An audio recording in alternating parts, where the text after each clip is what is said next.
ఈరోజు వాసుదేవుడు మరియు మిత్రమండలి చారిటబుల్ ట్రస్ట్ ద్వారా హైదరాబాద్ సిటీలో 10,100 పండ్ల మొక్కలని పంచడం జరిగిందండి.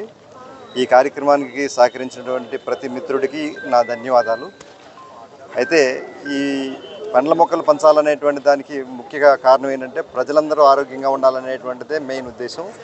దీనిని మెగా ఫ్యాన్స్ ద్వారా ముందుకు తీసుకెళ్ళాలి. మెగాస్టార్, పవర్ స్టార్ ఫ్యాన్స్ ఎవరైతే ఉన్నారో వారి ద్వారా ముందుకు తీసుకెళ్లాలనేది కాన్సెప్ట్.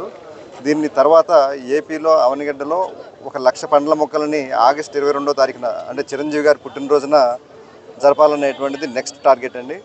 దీనికి ప్రతి ఒక్కరు సహకారం కోరుతున్నాము. అదేవిధంగా ఈ కాన్సెప్ట్లో భాగంగా మేము తర్వాత చిరంజీవి గారిని, పవన్ కళ్యాణ్ గారిని ఇలాంటి వాళ్ళందరినీ కలిసి వారి యొక్క బైట్స్ తీసుకుని ఏ ఇంట్లో శుభకార్యం జరిగినా అశుభకార్యం జరిగినా రిటర్న్ గిఫ్ట్ అనేటువంటిది, గిఫ్ట్స్ అనేటువంటివి ఓన్లీ ఫ్రూట్ ప్లాంట్స్ కావాలి. ఇది మా కాన్సెప్ట్.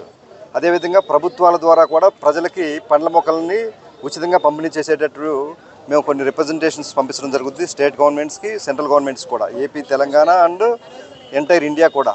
ప్రజలందరూ ఆరోగ్యంగా ఉండాలంటే వారికి ఏదైనా అనారోగ్యం పాలైనప్పుడు ఇన్సూరెన్స్లు లేదా ఇంకోటి ప్రొవైడ్ చేయడం కాదు. ముందు వారు ఆరోగ్యంగా ఉండడానికి సరైనటువంటి ఆహారాన్ని సప్లై చేయాలి. దానికి మేము ఎంచుకున్నటువంటి మార్గం ఇది. మీరందరూ నాకు దానికి సహకరిస్తారని చెప్పేసి కోరుతున్నాను. Thank you. నమస్తే.